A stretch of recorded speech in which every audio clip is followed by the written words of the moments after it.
I came to publishing as an entrepreneur, not as a professional author. So I probably look at the economics differently. My personal situation is that I knew from the beginning that writing the book was not going to be a great business by itself. The financial reality is actually pretty brutal. If you calculate the years of research, writing, editing, travel, promotion, events, and the value of your own time, the money is not coming back from royalties alone. But I don't measure the return only by the number of books sold. The book has definitely opened doors to universities, conferences, journalists, media leaders, and conversations I would probably never have entered otherwise. It has become a valuable credential. Definitely trying to manufacture attention. It is very tempting after publishing a book to believe that if you spend enough on advertising, publicity, social media, or an event, people will suddenly discover it. Now I'm much more disciplined. I would rather spend $500 reaching 500 people who are genuinely interested in one subject, my subject, than $5,000 reaching 100,000 people who will scroll past it and forget about it. The smartest investment has been putting myself where the conversation already exists.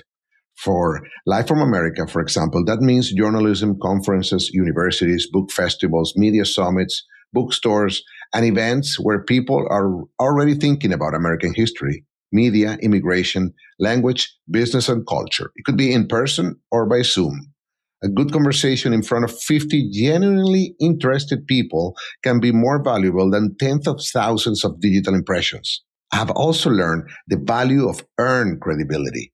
A serious review, an interview, an invitation to speak, or recognition such as winning the BookLife Prize can create something advertising cannot. A reason for someone else to say, you should read this book.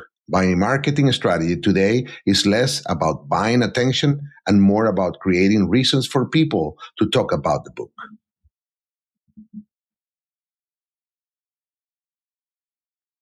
Enjoy the journey. In my younger years, I was the drummer in a reggae punk band.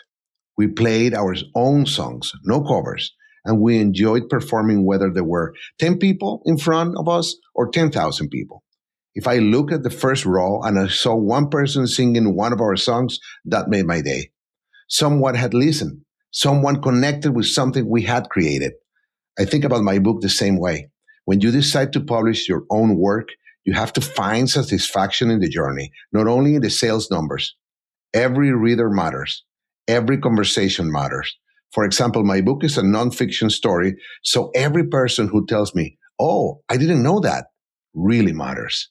I am ready to keep fighting to Live from America, mainstream English-speaking readers, because I trust my work and firmly believe this history is important for American society to understand. History gives us perspective, and perspective can be a powerful antidote to the extraordinary levels of anxiety we experience today. Of course, be smart about your money. Don't spend what you cannot afford, but don't let the financial pressure take away the pride and excitement of putting your own work into the world. If your only definition of success is royalties versus expenses, publishing can be a very frustrating business.